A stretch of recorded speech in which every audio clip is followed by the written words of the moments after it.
You, John Fitzgerald Kennedy, do solemnly swear I, John Fitzgerald Kennedy, do solemnly swear that you will faithfully execute the office of President of the United States that I will faithfully execute the office of President of the United States and will, to the best of your ability, and will, to the best of my ability, preserve, protect, and defend the Constitution of the United States. preserve, protect, and defend the Constitution of the United States. So help you God.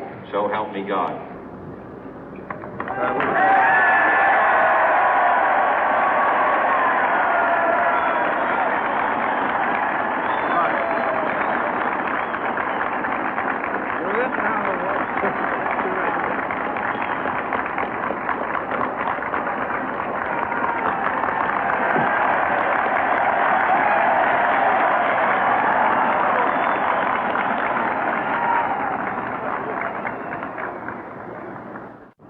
Vice President Johnson, Mr. Speaker, Mr. Chief Justice, President Eisenhower, Vice President Nixon, President Truman, Reverend clergy, fellow citizens. We observe today not a victory of party, but a celebration of freedom, symbolizing an end as well as a beginning, signifying renewal as well as change. For I have sworn before you and Almighty God the same solemn oath our forebears prescribed nearly a century and 3/4 ago. The world is very different now, for man holds in his mortal hands the power to abolish all forms of human poverty and all forms of human life. And yet the same revolutionary beliefs for which our forebears fought are still at issue around the globe. The belief that the rights of man come not from the generosity of the state, but from the hand of God. We dare not forget today that we are the heirs of that first revolution. Let the word go forth from this time and place to friend and foe alike that the torch has been passed to a new generation of Americans born in this century, tempered by war, disciplined by a hard and bitter peace, proud of our ancient heritage, and unwilling to witness or permit the slow undoing of those human rights to which this nation has always been committed and to which we are committed today at home and around the world.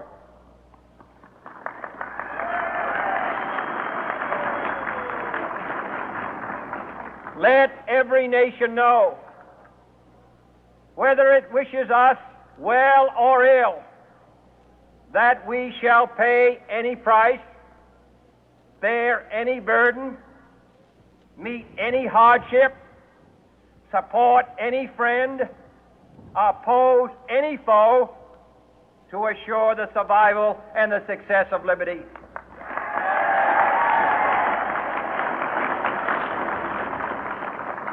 This much we pledge and more.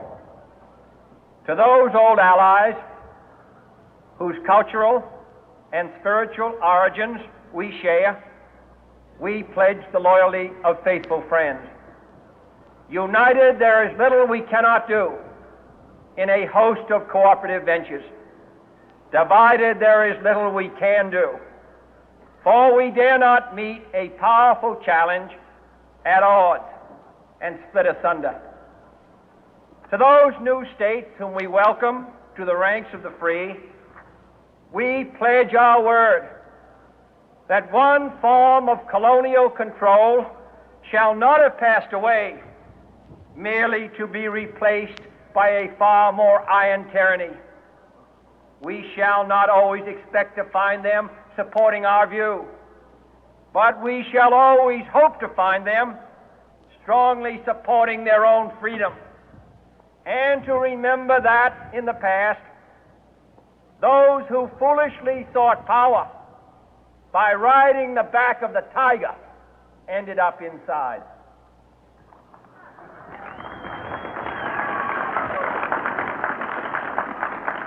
To those people in the huts and villages of half the globe struggling to break the bonds of mass misery, we pledge our best efforts to help them help themselves for whatever period is required, not because the communists may be doing it, not because we seek their votes, but because it is right. If a free society cannot help the many who are poor, it cannot save the few who are rich.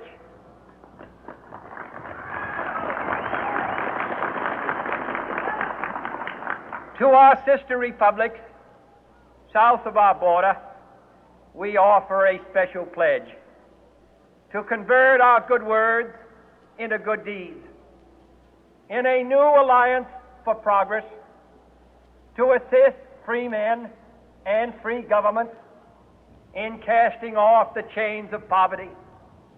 But this peaceful revolution of hope cannot become the prey of hostile powers. Let all our neighbors know that we shall join with them to oppose aggression or subversion anywhere in the Americas. And let every other power know that this hemisphere intends to remain the master of its own house.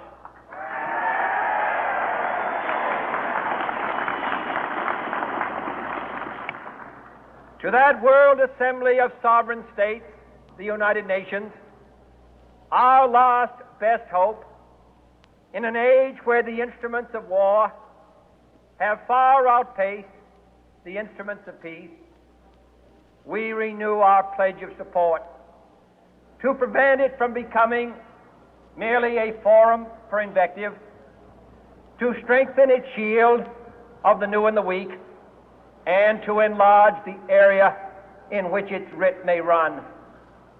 Finally, to those nations who would make themselves our adversary, we offer not a pledge, but a request that both sides begin anew the quest for peace. Before the dark powers of destruction, unleashed by science, engulf all humanity in planned or accidental self-destruction, we dare not tempt them with weakness, for only when our arms are sufficient beyond doubt can we be certain beyond doubt that they will never be employed. But neither can two great and powerful groups of nations take comfort from our present course, both sides overburdened by the cost of modern weapons, both rightly alarmed by the steady spread of the deadly atom, yet both racing to alter that uncertain balance of terror that stays the hand of mankind's final war. So let us begin anew, remembering on both sides that civility is not a sign of weakness, and sincerity is always subject to proof. Let us never negotiate out of fear, but let us never fear to negotiate.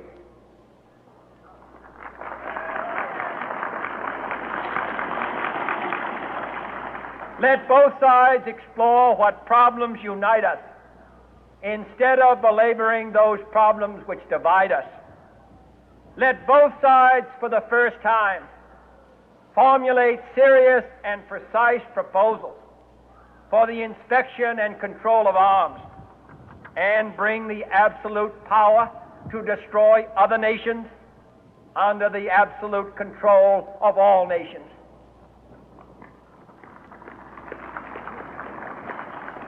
Let both sides seek to invoke the wonders of science instead of its terrors. Together, let us explore the stars, conquer the deserts, eradicate disease, tap the ocean depth, and encourage the arts and commerce. Let both sides unite to heed in all corners of the earth the command of Isaiah to undo the heavy burden and let the oppressed go free.